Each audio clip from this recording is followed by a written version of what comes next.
রুদ্রাভিষেক কম বেশি সবাই নিশ্চয়ই রুদ্রাভিষেকের ব্যাপারে জানো এবং শুনেছ। তো প্রত্যেক বছর একটা জায়গায় আমার রুদ্রাভিষেকের নেমন্তন্ন থাকে, আর আমি চেষ্টা করি প্রত্যেক বছর যাওয়ার জন্য। আর এই রুদ্রাভিষেকে যে শিব ঠাকুরটাকে দেখতে পাচ্ছ, সেটা সম্পূর্ণ ক্ষীরের তৈরি। কি অসাধারণ সুন্দর কারুকার্য না!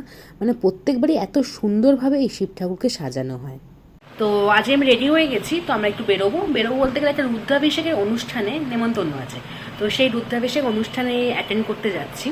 তো স্পেশালি প্রত্যেক বছরই যাই, এবছরও যাচ্ছি। আর স্পেশালি ওখানকার যে শিবটা সেটা ক্ষীরের তৈরি হয়, এত সুন্দর দেখতে হয়। তোমার সাথে শেয়ার করবো, আশা করি তোমাদেরও খুব ভালো লাগবে। তো চলো ব্লগিংটা শুরু করা যাক। আশা করছি এই ভিডিওটা তোমাদের বেশ পছন্দ হবে। প্রথমেই ঢুকেই তোমাদের মনটা ভরে যাবে, এত সুন্দর একটা মহাদেবের মূর্তি দেখতে পাবে তোমরা। আমারও প্রত্যেকবারে মানে এখানে ঢোকার পরেই মহাদেবের মূর্তিটা দেখলে মনটা ভরে যায়। প্রত্যেক বছরই মহাদেবের মূর্তিটা এখানে করে তারা, মানে সত্যি এত ভালো লাগে দেখতে। আর খুব সুন্দরভাবে, খুব নিখুঁতভাবে সাজায় কিন্তু। চলো তোমাদের সাথে সেটাও শেয়ার করা যাক। ঢুকেই আমরা প্রথমেই চলে এলাম হচ্ছে ভগবানকে দর্শন করতে।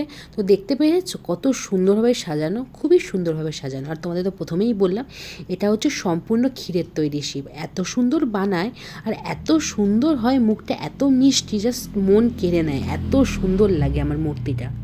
প্রত্যেক বছরই আমার এখানে নেমন্তন্ন থাকে, তো আমি প্রত্যেক বছরই চেষ্টা করি এখানে যাওয়ার। মানে আমার এত ভালো লাগে এখানে আসতে, একটা আলাদাই অ্যাম্বিয়েন্স বলা যেতে পারে, মানে আলাদাই একটা ভক্তি ফিল আসে। আর আলাদাই সুন্দর লাগে এই শিব ঠাকুরটাকে। প্রত্যেকবারে খুব এক্সাইটেড থাকি যে এইবারে কেমন সাজিয়েছে দেখার জন্য। যাওয়ার সঙ্গে সঙ্গে সবাইকে প্রসাদ দিয়ে দেওয়া হয়। যাওয়ার সঙ্গে সঙ্গে এই সুন্দর প্রসাদটা পেয়ে গেছিলাম, আর সাথে হাতে ধাগাও বেঁধে দিয়েছিল। তো এখানে খাওয়া দাওয়ার এলাহি আয়োজন থাকে।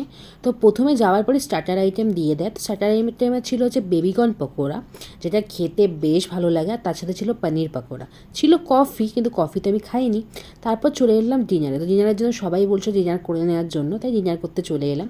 ডিনারে ছিল হচ্ছে ডাল পুরি, তার সাথে ছিল ছোলার ডাল, আর ছিল হচ্ছে বাটার নান। বাটার নানের সাথে ছিল হচ্ছে আলুর দম, আর ছিল হচ্ছে স্যালাড। সেগুলো খেতে বেশ ভালো ছিল। এতেই কিন্তু শেষ নয়, তার সাথে ছিল কিন্তু ফ্রাইড রাইসও, যেটাতে কাজু কিশমিশ পনির ভরপুর ছিল। ছিল হচ্ছে পনিরের তরকারি, যেটাও খেতে অসাধারণ ছিল। লাস্ট পাতে ছিল হচ্ছে চাটনি, পাঁপড় আর পায়েস। পায়েসের ভিডিওটা করতে ভুলে গেছিলাম। তো এই ছিল হচ্ছে আমার দিনটা কাটানো। খুব সুন্দরভাবে দিনটা কেটেছিল। রুদ্রাভিষেক মানে বুঝতেই পারছো, পুজো দেখা, ভোগ খাওয়া, অসাধারণ কেটেছিল। আর আশা করছি পরের বছরও যাব, এবং পরের বছর আরও এক্সপেকটেশান থাকবে যে শিব ঠাকুরকে যেমন আজকে কিউট লাগছে, পরের বছর আরও আরও আরও বেশি কিউট লাগবে। তো tata, bye bye, Radhe Radhe.